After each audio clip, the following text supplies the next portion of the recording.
Folks, hello and welcome to Tavern Chat. I'm your host, Eric Tenkar, your bartender in the OSR. And I've seen a quote publisher bragging about how they had sold 90 copies of an adventure in 2 months. So it made me think what really is the yardstick that we're using to measure all this stuff by? What is a success? Now, I'm going to talk about my experience. I can't necessarily talk about yours as a publisher. I am a small publisher. I have five products up for sale. Two are pay what you want.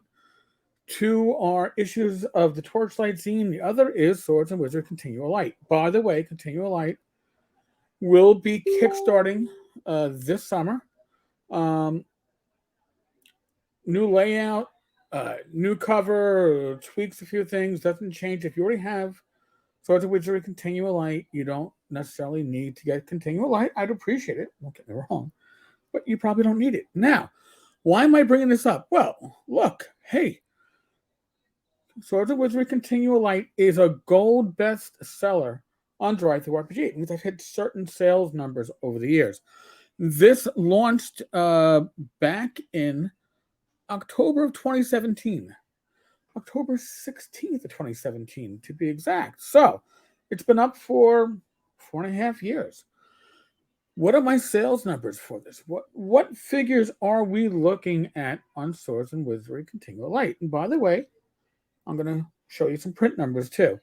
But we have, in that first 2 weeks, I sold 695 copies, admittedly PDF. The publisher, I'm going to use this in quotation marks, in question, only sells print. They don't do PDF. So we're going to there's a little bit apples to oranges here, but we'll correct that. The following, that was in 2 weeks. The following 30 days, 139 copies. The following 14 days, the first half of that December, 6 copies. So, shows you a few things. These are important things to realize if you're going to get into self-publishing. One, your initial out of the box is where the bulk, and I've seen this with other publishers too. Your initial sales are really where you got to kick it off. Whether it's via Kickstarter or not, this was not Kickstarted. This was just DriveThru RPG, word of mouth, word of the blog. So this is what it is, right? Okay. So let's take another step. We want to do apples to apples. Unit sales. This is on the bottom of the screen. If I can use, I don't know if you can. I'll bring it up.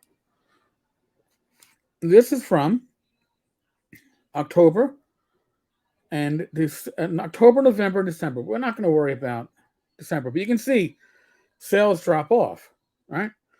So I sold, I don't know, it looks like, we'll say 77 copies in the half month of October. I sold probably another 74, 75 copies in November. So 150 print copies in that first 2 months. And again, I want to do apples to apples or apples to oranges, but still at least keep the same time frame. So I'm just looking at the first 2 months of sales on what is my most successful product. So these are the numbers. So 150 on Amazon. Those are print copies. How many was it on? 840 copies in those first 2 months over on DriveThru. So now you're going, all right, well, here you have another 4.5 years of sales. And you're a gold bestseller on DriveThru. So what are the rest of those sales figures? Well, I will show you in a sec. Or I'll tell you. So, as of today, 1,542 copies sold in PDF for Swords and Wizardry Continual Light. What does that mean? That means that over half my sales on that title were made within the first 2 months. So, if you sold 90 copies of a module that's print only, maybe you'll hit 125, 130, 135. I hope you didn't print like 500 copies because you're going to be stuck with a lot of dead weight. And that's part of the reason why most small publishers are going to do what? We're going to go print on demand. It keeps that investment in that area so you can invest in the writing, which, by the way, the publisher in question got their product for free. They didn't pay for any of the content. But in this case, I wrote it with the help of James Spahn and Zach Glazer. The artwork was, including the cover, was stock art, so I paid a fee, but it was relatively inexpensive as opposed to Continual Light, where I dropped $500 down for the cover. Commissioned it from James Shields. He's the one that did the original cover here, but that was, again, stock art. Great artist. If you get a chance, if he has time, if you need work done, he also does stock art. Excellent guy. So if you're looking to, I don't know, I'm going to say be a publisher and be up there with, I don't know, like big boys, Goodman, Frog God, Paizo, Kobold Press. These companies that put out material for D&D and its different editions or versions, right? You want to make a living off it. You want to be, again, a big guy. You have to put out constant material because your height, your sales position, you're going to get the majority of your customers in that first 2-month period. Guaranteed. I've seen this in my other titles. I've talked to other small publishers. So, and again, and I'm somebody who, even 4.5, 5 years ago, I was known in the industry. You knew me from the blog, you knew me from podcasts. I had a bit of a reputation. Hopefully a good one, but there are people that don't like me, and that's certainly fine. If everybody liked me, I'd be doing something wrong. But if you consider selling 90 copies of your module to be an unqualified success, then congratulations, first off, that you sold 90 copies. But that does not a publishing company make. That's not, I don't have a living wage. You're not even paying a non-living wage on that part. Listen, how can I do the work that I do get done, publishing as infrequently as I do, because I'm retired and I've got a pension. Work a full-time job, it's even harder. And I know people that do it, and God bless them. And some people are amazing. They are skilled. I'm talking Courtney Campbell. I am talking about James Spahn and a few others that they can do the work and be consistent and frequent.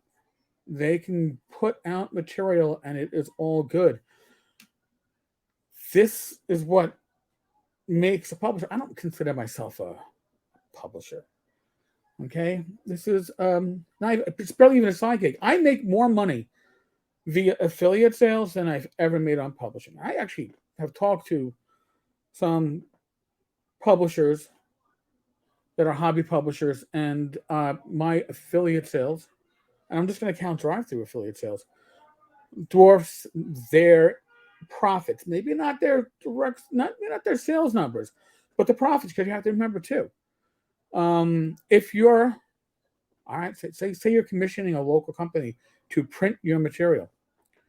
Well, all right, so then you have the cost of the print, right? So you're charging a $10 cover price. Maybe you spent, even if everything is donated, you spent $250 on it. All right, so now your profit is $750. But if you're stuck sitting on, I don't know, 100 copies because you sold your 90, and now you've got nothing. Nobody else is coming to buy. You've shot it, and it's done. That's money that's going to just sit. It's not.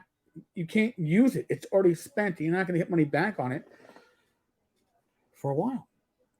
Again, print on demand, PDFs. This is a blessing if you're a small publisher. The big boys, again, Goodman and Frog God and Kobold Press, they can have Their products definitely print. There's a few others. Don't get me wrong, but the majority of the smaller publishers are doing things print on demand, doing things in PDF, because you have to control the cost.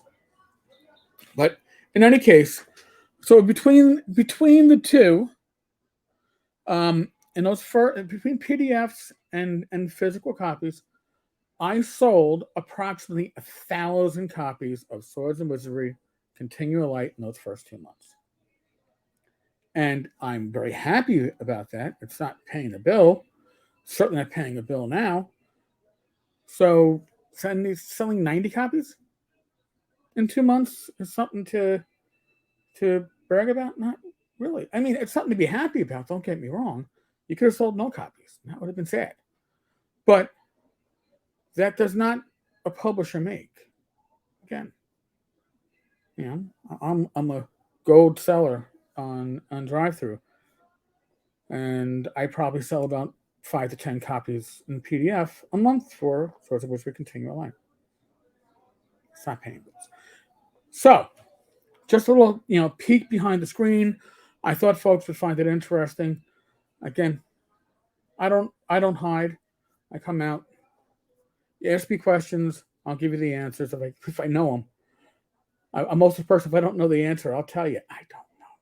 So, folks, still in the midst of the world of COVID, assuming that you have minimum of common sense, you're probably okay. But if not, please do a little research. Take actions that protect yourself and those around you. Otherwise, in addition to that, I should say, be safe, be well, God bless, roll those dice, roll them well. I will be back again tomorrow. Tomorrow will be Memorial Day. So, for those of you who have lost loved ones or friends in this country or any country's military actions, we're in our thoughts. Thank you, folks. I will catch you all later.